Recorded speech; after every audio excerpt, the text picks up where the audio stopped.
Du rêve à la propriété vous est présenté par DL Money Park.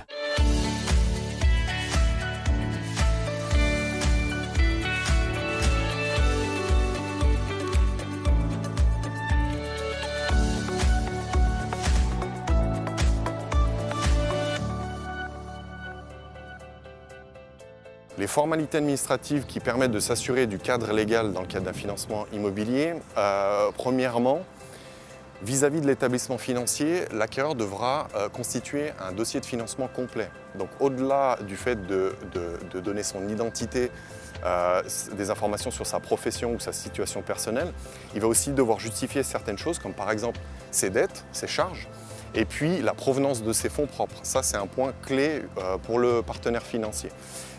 L'acquéreur va aussi devoir signer un contrat hypothécaire.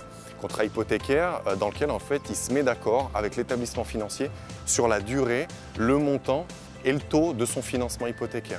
Dernier point, si on prend un exemple en fait conjoncturel, si l'acquéreur a besoin de faire des travaux dans son bien immobilier, il va peut-être avoir besoin de demander un permis.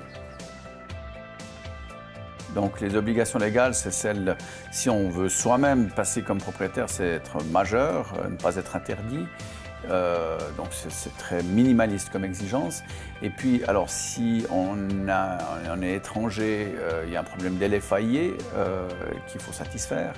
Et si on touche un immeuble qui est dans la campagne, le droit agricole, il y a les exigences LDFR qu'il faut aussi satisfaire. Le notaire a une obligation de résultat, savoir celle d'obtenir que l'acheteur soit inscrit comme propriétaire de l'objet qu'il veut acheter. Ça, c'est l'obligation qu'il a vis-à-vis de l'acheteur.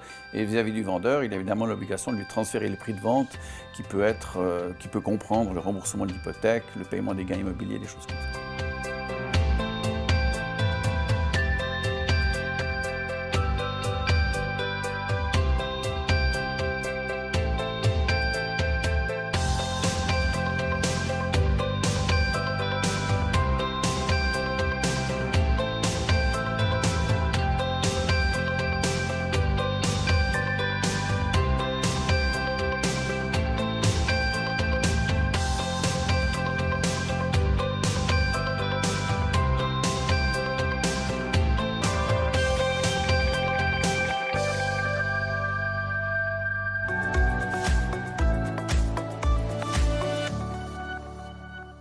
Du rêve à la propriété vous a été présenté par DL Money Park.